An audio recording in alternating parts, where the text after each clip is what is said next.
All right, so welcome everybody to the October 2025 Bible and Beyond discussion. I'm your host, Shirley Paulson, and tonight we're so pleased to have with us Dr. Lillian Larsen to chat with us on the Bible and Beyond discussion. The title for tonight's program is Christian History, Rethinking Eusebius. And if you don't know who Eusebius is yet, you will soon. And I think you'll be glad to learn what Lillian has to share with us about Eusebius and these developing years of Christianity or Christianities. We've talked about Westar seminars before, and now you get to meet one of the co-chairs of the recent biggest seminar, Christianity Part 2. And if that's not enough, Professor Lillian Larsen is professor and chair of religious studies at the University of Redlands in California. She holds the Crawford Professorship of Christianity and has devoted her career to exploring the roots of Christianity. Her specialty is in the role of monasticism, especially monastic education and classroom practices. I'm so delighted to have you with us, Lillian. Thanks for being with us tonight. Thank you for having me, and thank you for the invitation. Oh, it's just great. So just to remind everybody, we generally have a chance for people to ask questions, but I get to go first. I'm going to ask Lillian some questions for about the first half hour, and then you all get the microphone for the second half. So be thinking of your questions. And I'm going to get started by asking, let's see here. You know what? I also just wanted to mention about the Westar seminar, what it actually did. That Christianity 2 seminar was after the Nicene Council. So this is an appropriate kind of time for us to talk about, because this is the 1700th anniversary of that event. And so now we're going to be talking about what happened next. And by the way, just so you know, we did a really nice podcast with Reverend Ben Wyatt, who is an Episcopal priest, who explained what happened at Nicaea and what was at stake then. So look that up on the Bible and Beyond podcast. Right now, we're going to ask Lillian to tell us a little bit about Eusebius. And I have to say, until you got started with this seminar, I just kind of assumed that Eusebius is the one who told us the story of Christianity. And now you're going to paint a different picture. So go ahead and tell us who he is and why you're painting a different picture. So Eusebius is known as probably the father of church history. And perhaps we should be suspicious of anything that bears such a title, the father of church history, because it calls into question, where are the mothers? Where are the other voices in this conversation? And the fact is there are many. And so the goal of this Christianity seminar, Westar as a program or as an entity, has always focused on Christian scripture. And a number of years ago, I was asked, well, probably 6 to be exact, I was asked to co-chair the next Christianity seminar. And I said, well, if you want me to co-chair that, we can't work on Christian scripture because I'm not an expert in that. And I am an expert. I teach it and all of that. But we spent a lot of time talking about Christian scripture. And it seems to me that what we really need to be talking about is the period after Christian scripture. And you've heard this from others who visited you. If you were here when Jason Badoon was here, it was Jason Badoon and I that were co-chairs of this second seminar. And then I brought in Nina Livesey, who I think may also have been here to visit.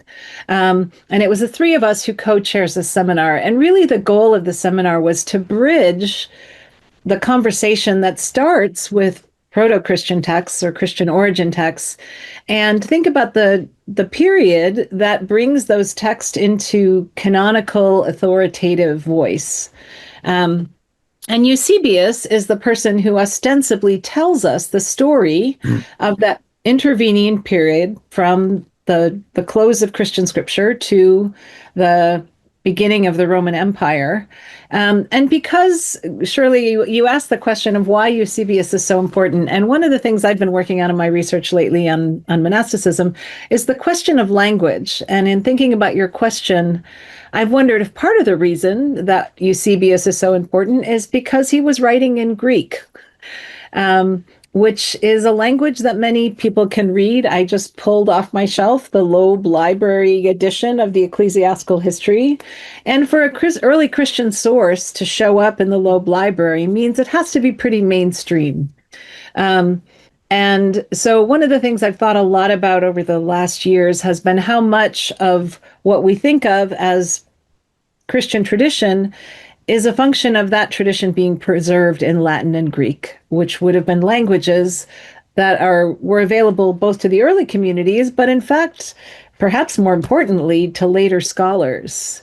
At this point, scholars are proficient in Syriac and in Coptic and in other languages, and they have been, but not to the same degree and not in the same density as folks who can read Latin and Greek. And so the fact that Eusebius was writing in Greek for a Latin emperor means that his work was more accessible than any number of other histories that are out there. And so it's interesting to think about what difference language makes, something as simple as language, or maybe something as complex as language.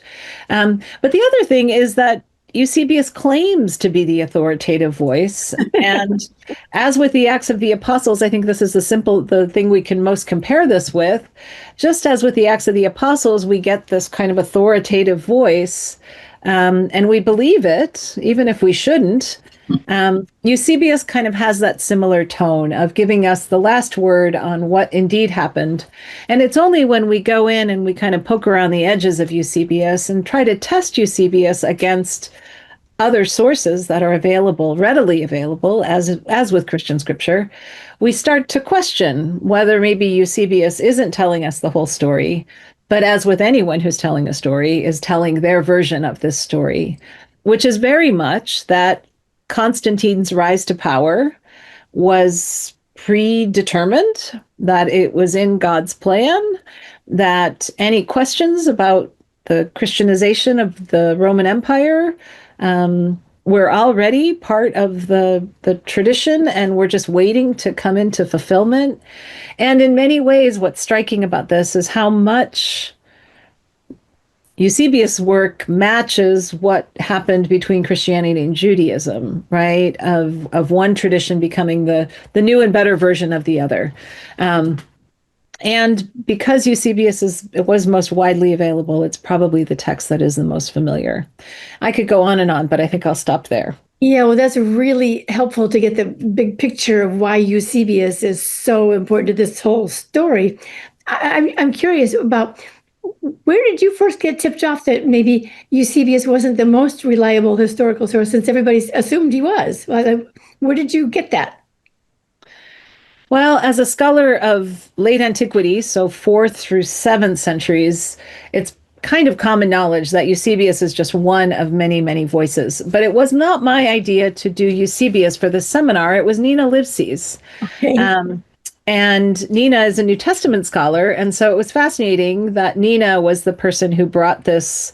Both Jason and I work in a later period, and Nina is the person who works on Christian origins. And it was really fascinating that Nina was the one who encouraged us to work on Eusebius. And as soon as she suggested it, I thought, oh, that's brilliant.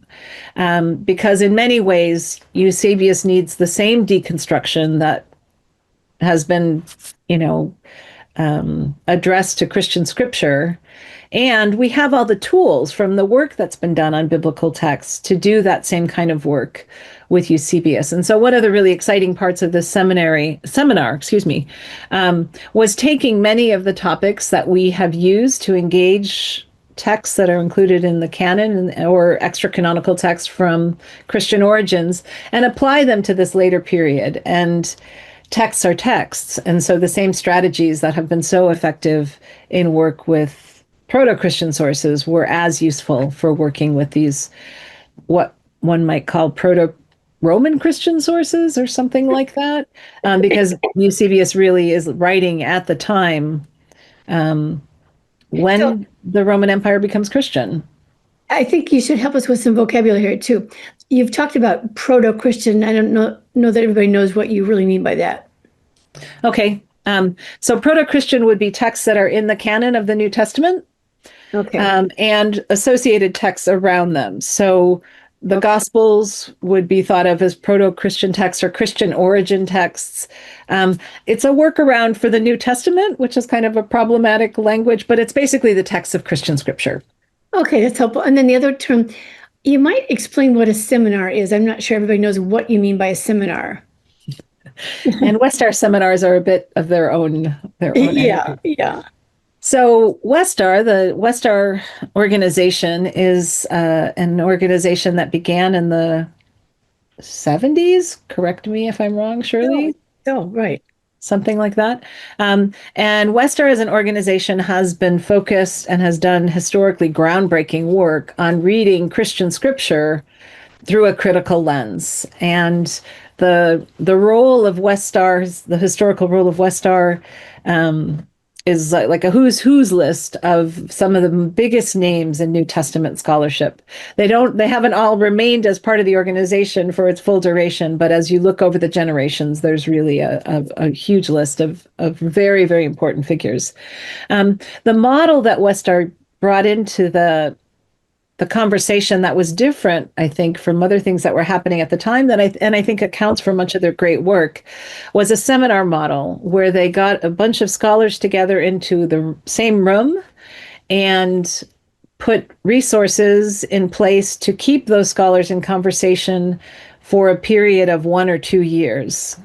And so those scholars worked on a particular topic for that amount of time. And so many of the publications of Westar are publications of a group of scholars that work together on a particular topic for a lengthy period of time. And so the seminar that just finished was in this genre of Westar seminars. This one went for 5 years, which was a very long time. And we met twice a year, and twice each year, or once for each of those sessions, we picked one topic that we would look at and bring in expert voices to be part of this ongoing conversation of what can we learn about the emergence of Christianity as it aligns itself with the Roman Empire, which is really the period of history that Eusebius is writing within. Shirley, thanks for asking this question, because I, in fact, pulled up our slide that we used as kind of a record-keeping document.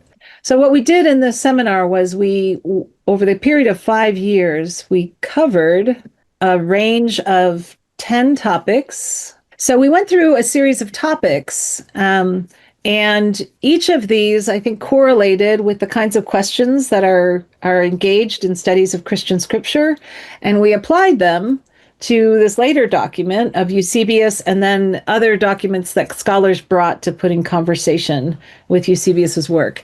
So the first session that we did 5 years ago at the height of COVID, which was something we didn't plan on, was simply an overview of Eusebius as a historical figure. We went from there and looked at art and archaeology and architecture, and I noticed that you had Ali Kattouz on one of your screens. And so Ali was one of the presenters for that session. We then had a session on constructing Jewish and Christian difference, because while the New Testament seems to suggest that there's a great divide between Jews and Christians, in fact, that probably only happens when the empire becomes Christian and people had to choose whether they were going to be Jewish or Christian. And so we spent some time with some really important work on that. We then talked about emergent Christologies. And if you were here the night that Jason Badoon was presenting, although many of us cite the Nicene Creed in church every Sunday, the Nicene Creed was a 400-year process before it actually became the document that is taken as kind of the center of Christian theology and teaching. And so we spent a session kind of exploring what the creed looked like before it became officially the creed. We then worked on the household as stage and carried over much of the great work that has been done on households in early Christian sources. We looked at rhetoric and philosophy, and the role of rhetoric in shaping both later documents and the early documents of Christian scriptures. We looked at the less traditional portions of Christianity. And I think this you might have talked about with Jason Badoon in terms of Christianity moving east into Asia, rather solely west into Europe and the Western regions, which is very much what Eusebius tells us. But in fact, we have many, many sources that tell a very different story. We spent a wonderful session on healing and health, where really important questions were raised about what happens if you don't have corrective lenses. Can you read at the age of 40, or do you need someone to read for you? What happens if you don't have health care? What can we imagine of a world without these things? And then the final sessions were education and simply the formation of the textual tradition itself. So I'll stop sharing here. But the seminar really, in fascinating ways, took Eusebius as the starting point, and then kind of troubled that story of what we all take for granted or what we've all been taught as the history of Christianity, and simply complicated that story by bringing in broader range of sources, and thinking about what other kinds of information is available, that we can use to contextualize Eusebius and think a bit more critically about what he's telling us. And again, I would emphasize that the work of that was really using the kinds of critical strategies that have been developed for working with texts in the New Testament and applying them to these later documents, which was really exciting. That's amazing. You've done all that in 5 years, covering all that, Lily. It was just remarkable what was going on. Each one of those seminar events was just full and rich and thoughtful. It was just wonderful. One of the most dramatic challenges, I think, to the presumed history of that time is the growing evidence that women were involved and even leaders. Can you tell us a little bit about what's been uncovered on that subject? Yeah, so similar to early Christian texts, it has taken women entering the conversation to begin to hear the voices of women. And once we started listening, of course, women are everywhere because they're half of the population. The question then is, why don't we have their voices? And it's interesting, in the late ancient texts, which would be kind of the period that Eusebius is writing, the technical name for it is kind of late antiquity. And we have very candid accounts of male scholars commending women for being very smart and very studious and very adept at what they do in a scholarly way. We have stories about women reading scripture in ancient languages, knowing Hebrew and Greek. And the caveat is always, but they don't claim that for themselves. They always give credit to their male protagonists or their male counterparts. And so what's interesting, particularly as we move into the monastic movement, where women are either choosing not to marry in order to remain free from childcare and household duties, or are choosing to remain widowed after perhaps marrying an older individual and then and then that individual passes and the woman has access to the resources that individual had. What we see are households of women. And this may have been happening. There are some who would argue that this is happening already in the earlier Christian period. But certainly by the 4th century, we have households that are being led by women. And many of these are wealthy women. It seems that education is a part of that picture. And many of these women are, if they have a male counterpart, it is not a familial partner, but another scholar or another leader. And we're not quite sure what to make of this. But we do, in fact, have a kind of a burgeoning body of source material about women that becomes part of this record. Unfortunately, even at this later stage, it's not written by women. Yeah. And so, as in the earlier period, we have texts that men are writing about women. And then we have to kind of filter through how much of that might be true and how much of that would be a male perspective that's keeping women at least somewhat under their authority. One of the things that's interesting about Eusebius, one of the first places we find women in these later Christian texts, is in a portion of Eusebius's church history, where he talks about a figure named Origen, who is someone who eventually was turned into a heretic.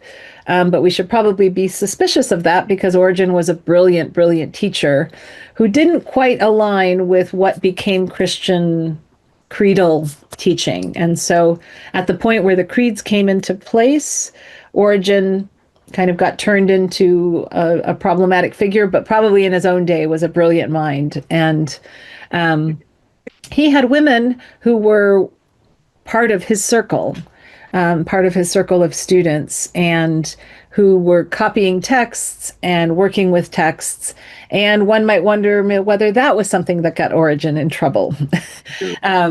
So it's interesting, as with almost any ancient text, we have to read around the edges and between the lines of these sources to get some sense of what women are doing.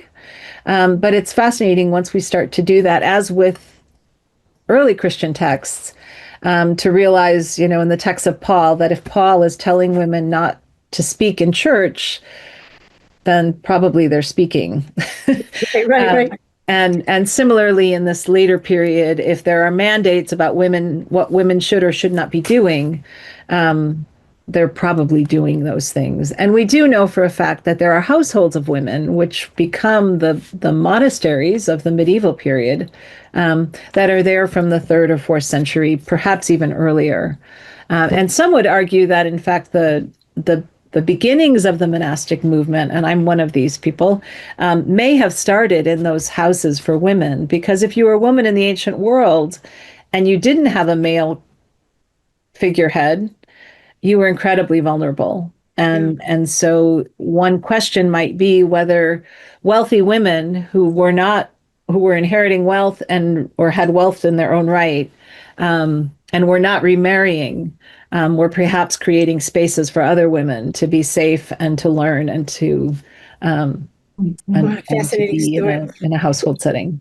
Yeah, there's another really big topic I hope we can kind of get into a little bit too. The impact on our understanding of Jewish and Christian relations is where supersessionist ideas came from. How did Eusebius throw us off on that subject? Maybe you could start by explaining what supersessionism is and then what happened. Sure. So it's hard to kind of envision being part of the world at this time. Yeah. When Constantine declared that Rome was going to be Christian, it is probably the furthest thing from anyone's mind that anyone could have imagined, right? And so if one grows up Christian, we're taught that, this was preordained and this was God's hand in history. But if we were on the ground in the Roman Empire in the beginning of the 4th century, we would have been absolutely flabbergasted that Constantine would choose a tradition as odd and as problematic as Christianity for a variety of reasons as the state religion for the Roman Empire. At this point, the Roman Empire stretches from Spain to, almost the Euphrates, right? And it really is the $1,000,000 question of history, why Constantine made that choice. It doesn't seem like there was much political merit that he gained from it. But it would have been tremendously disruptive. And so if we put ourselves back in those shoes, we really have to kind of rethink everything. And up until the point where Constantine declared that Rome would be Christian as the state religion, it was the Jewish community that would have had the longer, more stable tradition. And they were never I think most people would agree that the Jewish community was never completely safe, but they were protected because of their antiquity. So they could worship their own, they didn't have to engage in emperor worship. They didn't have to be part of the imperial cult. They were allowed to worship in the way that they chose. and they had something of a protected status within the Roman Empire. That doesn't mean they were safe, because we know that there were numerous revolts where the Jewish community was very deeply impacted. But for the most part, they had something of a protected status. Christians may have benefited somewhat from that status, but they weren't quite distinct enough, particularly as more and more non-Jews entered the Christian movement, which would have been happening incrementally from the very beginning, given the ways that Christianity defined itself as being a space where Jews and Gentiles could be together. So it's hard to imagine what the world looked like at the point where this completely unexpected shift happened. But I think there probably still was some tension between the Jewish Christian communities, and also probably a lot of coexistence. So we can see from the archaeological remains in Alexandria, which had one of the largest Jewish communities. 2/5 of the city of Alexandria were Jewish. That Jews and Christians were all in the same neighborhoods, and it's very hard to tell who was who. So we can imagine that, you maybe went to synagogue on Saturday and church on Sunday. People were living in the same neighborhoods. They were sharing something of the same rituals. So many of Christian rituals come out of Jewish rituals. And so I don't feel like I can answer this officially, but I wonder of this period, how much of the what becomes a Christian message of being the new and improved version of Judaism is a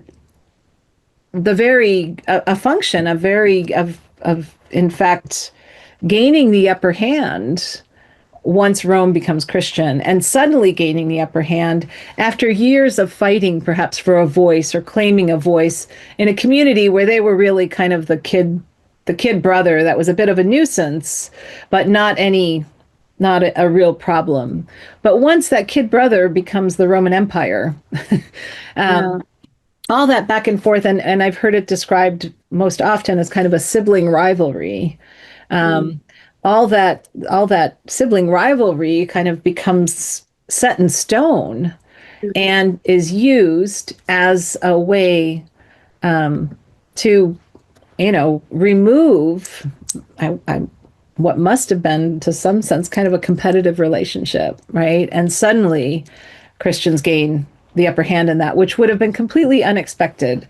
But the Christians ran with it, and rewrote that story in a way that it became kind of divinely ordained that the Christians should, in fact, become the new Jewish community. So supersession then really refers to Christians thinking of themselves as being superior from and building on and then bettering Judaism. Right. So which starts a really tragic history for up through the Holocaust. So we've got about a minute left before we turn over the microphone. So we've got. Just want to ask you really quickly if you might talk a little bit about the diversity, I think, which is another major theme that I saw coming through this seminar, that there was such a diversity. There wasn't just the Christianity that we got later, but there was more going on. So can you talk about that for just a minute? Sure. What we have in Eusebius is a very, very, very narrow picture of what this early Christian period looks like, or this later Christian period looks like, depending on where you start counting.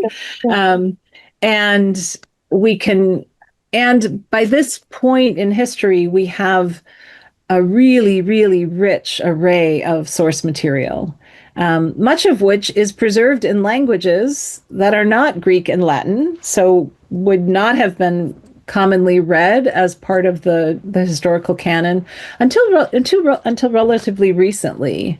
And so the communities that are outside of the world that Eusebius is describing for us would be the non-Roman Christian communities. And here too, again, I think part of what makes us think this is a monolith is linguistic.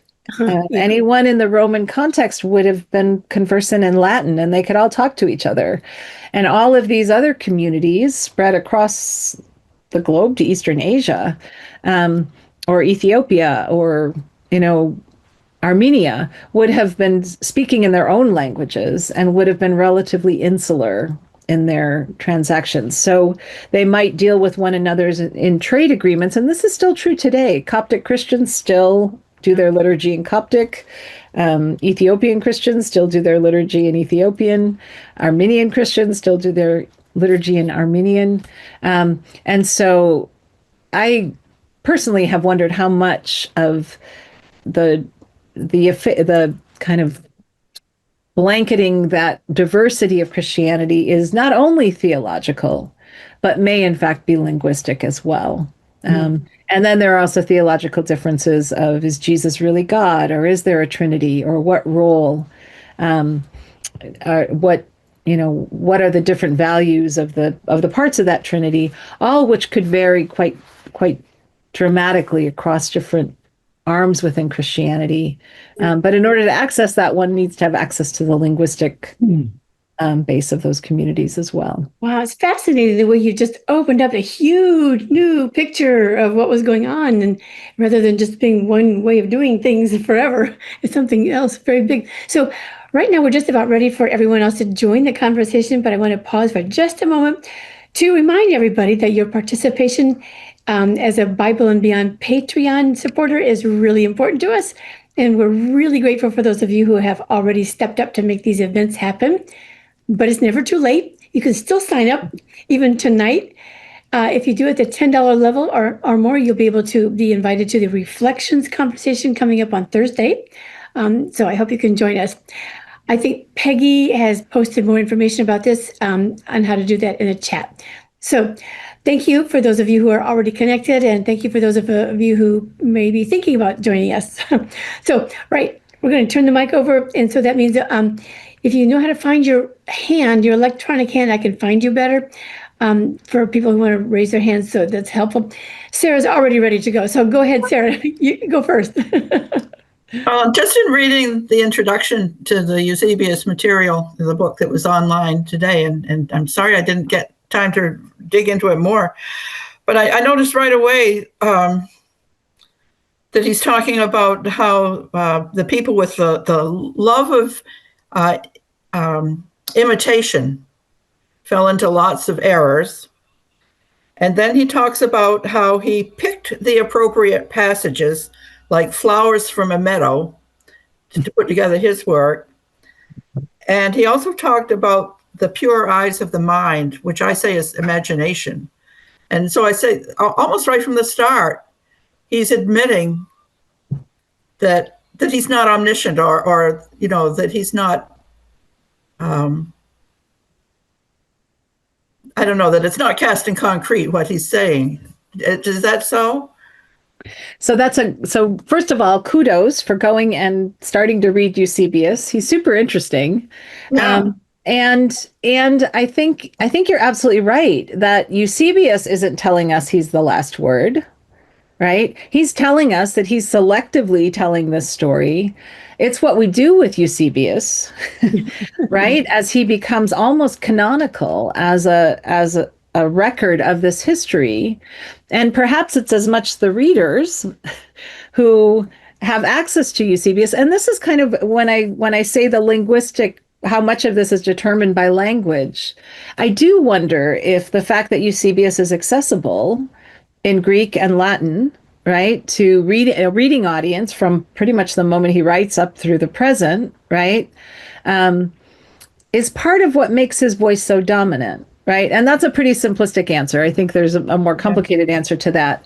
But the imagery that Eusebius is using of picking flowers from a meadow is actually very common imagery in the ancient world for creating a collection of wisdom, of the kind of the best teachings that are out there. And it, as you suggest, it suggests that there's a larger body of material to be selecting from, and that he is very overtly naming that, right? And then I think part of the question is, what have we done with this text after the fact of making it an authoritative text, when perhaps as an author, Eusebius he starts with Acts and he kind of keeps going and is trying to tell a story to fill in the gaps between the Christian canon and this moment when Christianity is gaining the microphone and needs some way to account for their existence.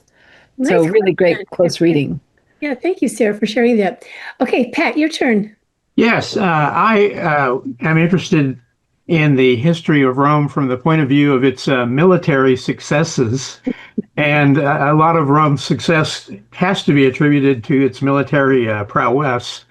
Did Eusebius comment on that? And what was the role of Rome's military vis-a-vis Jews and Christians? Were they drafted into it? I know they drafted some Germans into the Roman military, but since it's such an important component of the culture of the time, did Eusebius comment about it? That's a great question. And you actually, Shirley and I had talked about maybe talking about the military. So thank you for raising this because we didn't get there. So it's interesting. I think there's a traditional view that the earliest Christians were pacifists and would not have been involved in military engagement. And yet it's clear that they were. And it's a great question of whether they were drafted or whether they chose to be part of the military. We see this already as far back as the letters of Paul, that a lot of the Pauline communities are retired soldiers who have been given land grants to settle in Philippi, for example. And so certainly part of the stable base of what would have become the earliest Christian communities, or what would eventually become Christian communities, would have been in the military. And there, as you suggest, they would have been following in the same patterns within Judaism.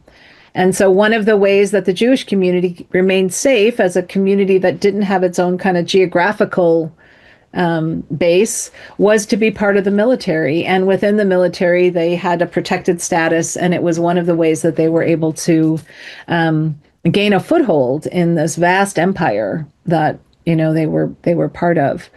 I'm not sure if Eusebius talks about that. And that's a really great question. And we had a wonderful session where Chris Shea has Chris Shea been here, Shirley? No. Oh, she was about 2 years ago or 3 years ago. Yeah.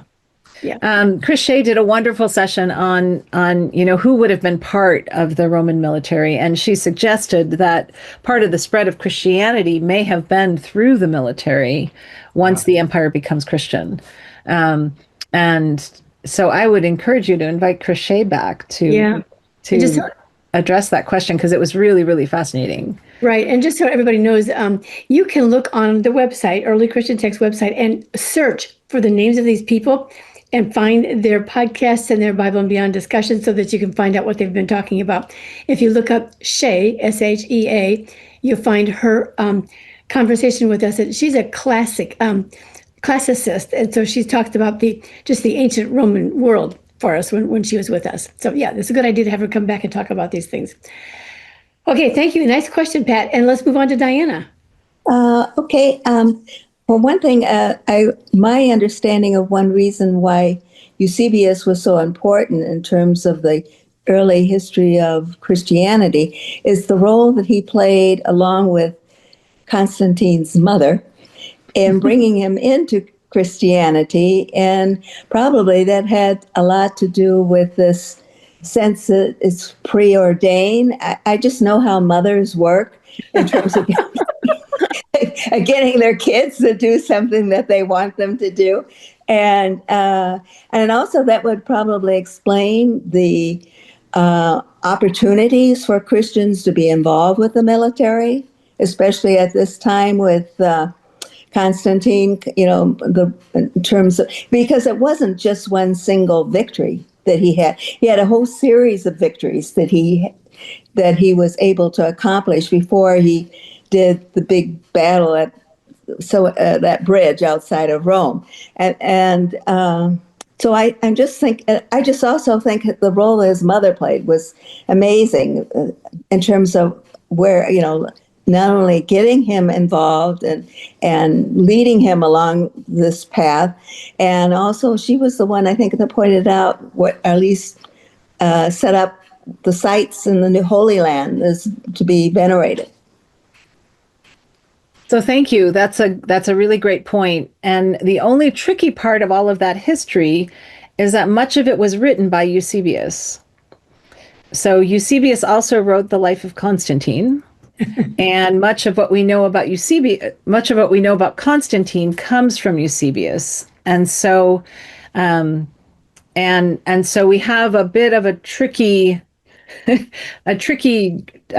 resource set of resources here, and that Eusebius, who's writing the official history, is also writing the official history of Constantine. Well, that makes sense to me because of the role that he played in getting Constantine part of the whole supporting Christianity. I mean, it was between him and the mother that basically corralled him or wrangled him into the whole Christian format, which I think is amazing, how they did that in terms of projecting that whole concept of him being preordained and all that sort of thing. I could see how that would happen. I think we can see how that would happen. The tricky part is we don't have other sources that we can use to compare Constantine's or Eusebius's story about Constantine with other records of Constantine's rise and shift to Christianity. And so while we have this rich resource in Eusebius, and I think in going back to the original question of why is Eusebius so important, it's because we not only get the history of the church, the ecclesiastical history, but part of that is also the history of Constantine. And so it becomes really the official history of this shift from, Roman religion to Christian religion. But we also know from other sources that not everybody was on board. It took still another 50, 60, 70 years before the Christian canon to be, kind of named a Christian canon. We know that there are a series of ecumenical councils that go into the 7th and 8th centuries, where many of the teachings that Constantine or that Eusebius names as set in stone at this early period were being debated over and over and over and over and over again. And so the difficult part there is that we're getting all of that history through one voice. And Eusebius is also writing the history of Constantine in a way that supports his ecclesiastical history. Yeah. We're going to go into honor. Go ahead.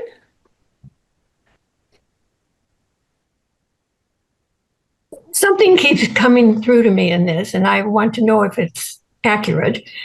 It seems to me that you're saying that Eusebius was less a historian than Madison Avenue for Constantine and whatever he was doing. And for me, advertisements are something that I take with several grains of salt, if not more. And I'm just wondering if you're telling us that that's how we should view Eusebius. Boy, that's a really great comparison. We can't know, right? Because we weren't there. But I think it's one way we can view Eusebius. Is he giving is he giving us a rationale for why Constantine is in the position that he's in, and doing that in such a way that he is perhaps, it's something within ancient texts, it's called an apologetic. And there's even a field of theology called apologetics, right? Which is to kind of bolster a particular narrative. And I love your suggestion. Is this Madison Avenue? We know that in the ancient world, this genre of literature of making figures that are somewhat larger than life was very much the norm. And almost any political figure would be kind of written about in such a way. And so I think we have to at least have that in the back of our mind as a possibility when we read the ecclesiastical history and the life of Constantine. If we read it within the genre of this type of text, Thucydides, who is named the father of history because he wrote some of the earliest history that we have in Greek and Latin, says very clearly that history doesn't have to be true, it just has to be plausible.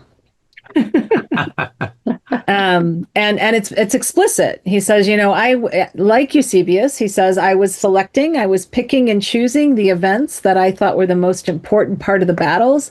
Of course, I wasn't listening in on the conversation between this particular general and his wife, but I could imagine what they said. And so my report reflects how I imagine that conversation might have happened. And what's striking is that folks are really overt about this, even as Eusebius is, that he's kind of selectively putting together a history, which is to I think bolster a decision that would have been really unexpected in the context in which it happened, right? And then in later tradition, that kind of gets reversed. In Christian theology, that Constantine, this happened because of the hand of God, which is also part of the supersessionist narrative of Christianity taking over from Judaism, that all of that was preordained and the Jews were, meant to kind of disappear and the Christians were meant to take precedence. And that theology was alive and well up until the Holocaust, when Christians said, wow, we need to rethink what the relationship between these communities really ought to be, and the Jewish community is still here, right? So they weren't superseded by Christians; they're still part of this conversation, and so as we look at these texts from modernity, we really have to imagine, what might Eusebius have been doing at that point? And there's a variety of different ways to read the texts. And I love the fact that almost every one of you that's asked a question has kind of taken a different reading of the text. And even just going and reading them online, I'm very impressed that you all took the time to go and read 4th century texts that are not super easy to digest. Can I add another question? Do you have any thoughts about Eusebius' motives? I mean, was he supporting or buttering up his patron Constantine and his mother? Was he bolstering his own particular religious views? What? I would say all of the above. And I think that would have been the case for anyone who was being paid by the emperor to write history, right? You would know which side of your bread was buttered on, and you would be careful to make sure that you were. But Eusebius is also an apologist for Christianity, and we know that the folks in the Greco-Roman world were shocked and not so happy that the empire had turned Christian. And there's a lot of back and forth between in the 4th century between what happens to folks who don't subscribe to that religious tradition. The Christians were the Johnny-come-latelys in a very powerful empire that had an emperor cult from its inception. And now 400 years in, we have this radical shift. I just wanted to mention that you all might be interested to know that just this morning I did an interesting podcast interview with a novelist who wrote an historical fiction on this period of time that we're really talking about right now, between 63 and 66, like where the turmoil was going on. And it's kind of a helpful story to get a feel for the struggles going on in the intra-Jewish world as well as with the Romans. So hang on, the podcast is going to come out in about a month or so. So I think it'll fit with this really, really nicely. So we should move on to Pat again. Go ahead, Pat. Yeah, I in doing a little bit of reading about Eusebius, it seems clear that he was kind of an apologist in the Arian controversy of the time. And I've never understood why that controversy generated so much heat, but and then was resolved in some strange way with Trinitarianism, I guess. But could you describe a little bit what Eusebius's role was in that? So I think this is another great question, and I think this is one of the ironies of histories, because the Arians did not win the day, Right. right? And yet Eusebius became the quintessential church historian, even aligning himself with that Right. faction. Um, I would very much. I have so basically all of those controversies that stretch for hundreds of years, or many of them, I shouldn't say all of them, but many of them are the working out of really fundamental aspects of what becomes Christian theology. And one of the biggest is, who is Jesus, and can Jesus be God? Can a human be divine, right? The Arians come out on one side of that question. The Nicaeans come out on another. We know who won the day because we now recite the Nicene Creed.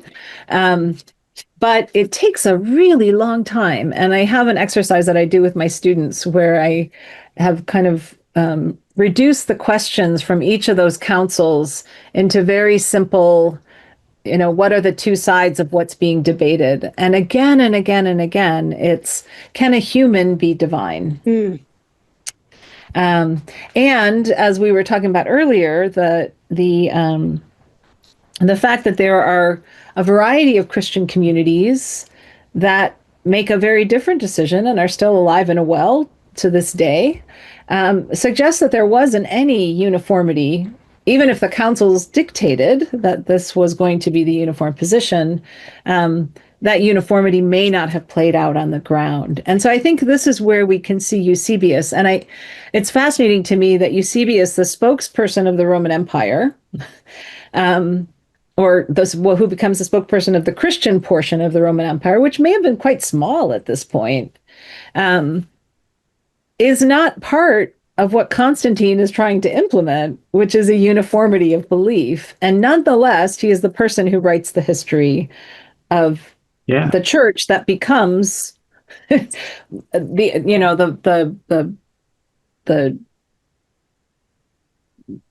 place where that counter tradition is preserved, right? So I think it's really complicated, and it could be that Eusebius just didn't talk about it when he was, if we think of this in human terms, right? Maybe the emperor didn't know that he wasn't on board with what the emperor was trying to enforce in terms of doctrinal issues. What we can see is that was not a settled question long beyond Eusebius and into the 4th and 5th and 6th centuries. And when I teach this, I often suggest or present to students, if I teach this in a world religions class, that is what becomes Islam a portion of one of those councils, that Jesus is a wonderful teacher, Jesus is a prophet, but Jesus is not God, right? And if that becomes part of the faction of Christianity that brings Christian theology into Islam. And I don't know that for a fact, but I've wondered about that, right? That those debates continue. And where we put Eusebius in that mix is a great question that I don't have an answer to, but a really, really good question of how do we fit Eusebius in there as the official historian who doesn't abide by the teachings of the community that he is the mouthpiece for. Is a really interesting question. Wow, we've had some really nice questions here tonight. Thank you, everybody. Thanks for keeping me on my toes. Yeah, right. Very good. So, Sarah, let's go for it again. We've become pretty familiar with the concept of Jesus having the same divine titles as the Roman emperor, and the contrast there. And as we're talking about the discussions around the Nicene Creed, do you know if they discussed that aspect as they were trying to determine what the church was going to be? Do you know if they actually talked about the way the Roman emperor had the titles of Son of God and the divine Augustus and things like that? Boy, another great question. I think by the 4th century, which is when Eusebius is writing, well, I'm thinking on my feet here, but maybe that was part of the debate. Maybe Yeah, that's part of the councils and the resistance to naming Jesus the Son of God is that, in fact, in a Roman context, that would have a very different connotation. right. Do you know when the Roman emperors stopped being considered that, or did that just last till the end of the empire?